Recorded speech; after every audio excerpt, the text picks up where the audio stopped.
बेटा बहुत जरूरी काम आ गया है। मैं तुम्हारे साथ रहना चाहता था लेकिन। इट्स ओके, आप जा सकते हैं। मुझे बहुत सारे काम करने हैं वैसे ही। बस जल्दी आ जाऊंगा, ठीक है? ठीक है। मेरी प्यारी बच्ची। चाओ बेला। हम्म?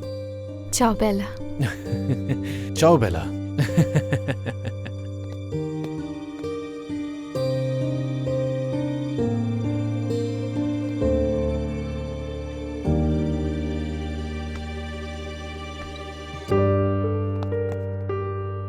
मैं जा रहा हूं।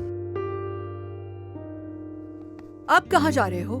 एक जरूरी काम आ गया है। यार, नवाल से ज्यादा और कौन सा काम अहम हो सकता है? नवाल से ज्यादा अहम नहीं है कुछ भी, लेकिन काम की नौयत ऐसी है कि मेरा जाना जरूरी है। वहाँ काम खत्म हो जाएगा, फौरन आ जाऊंगा। चलता हूँ।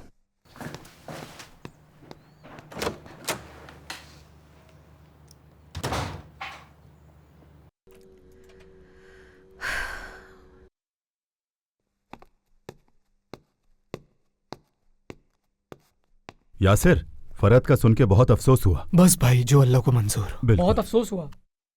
जी भाई। यासिर, पुलिस फरहत की गाड़ी लेकर आ गई थी, तुम्हारे घर के सामने खड़ी कर दी है। ये उसकी चाबी है। बहुत शुक्रिया, बड़ी मेहरबानी आपकी। कोई बात नहीं। खुदा हाफिज। और हाँ, पिछली सीट पर कुछ चीजें रखी हुई थी, उन्हें उठा लेना। कौन सी चीजें? एक शॉपर के अंदर खाने पीने का कुछ सामान रखा हुआ है। सोचा बता दूं, कहीं खराब ना हो जाए। ठीक है? मैं देख लूंगा। चलो ठीक है। आ जाए।